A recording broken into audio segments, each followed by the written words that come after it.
Pranam to all, how are you? I hope you are all fine.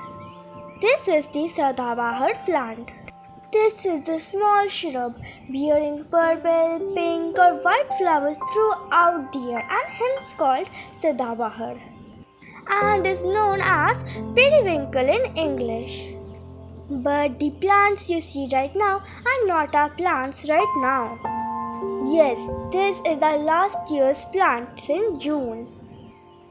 This year the plants are not blooming because of this heat stress in north of India. So today my mom is going to take some steps so that our plant blooms again. But first let us see our plant's condition right now.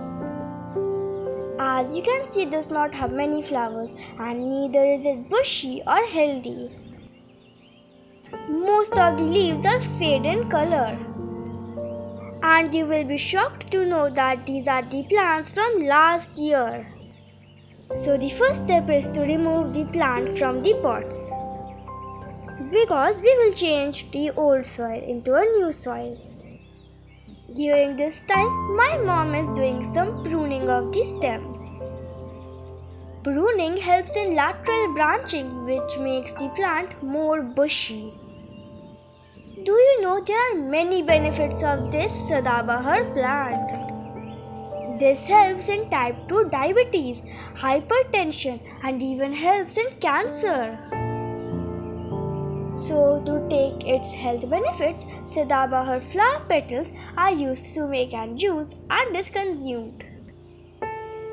We have already uploaded a video in our channel on how to make this juice. So if you have not yet watched that video, make sure to watch it. Right now my mom is doing a little bit of pruning and pinching of the leaves. Now let us go to the soil. Well, actually, this plant likes fertile, loamy soil. My mom added kitchen waste compost, garden soil and some coco peat and neem leaf powder for the prevention of pest attack. Now my mom is going to add the plant in the new soil mixture. That's why my mom is removing the old soil from the plant. During this heat stress, I suggest you don't do this type of repotting of plants. Because repotting gives the plant a stress.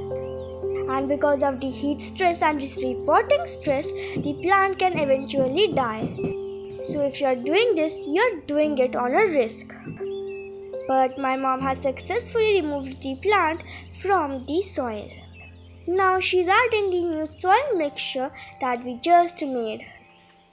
Do you know this plant has the property to reduce bacterial and viral infection? And it also reduces inflammation. After this, my mom is pruning a little bit. After this repotting, my mom simply watered the plants. We'll update you with the results afterwards. But that's all for today. Bye bye.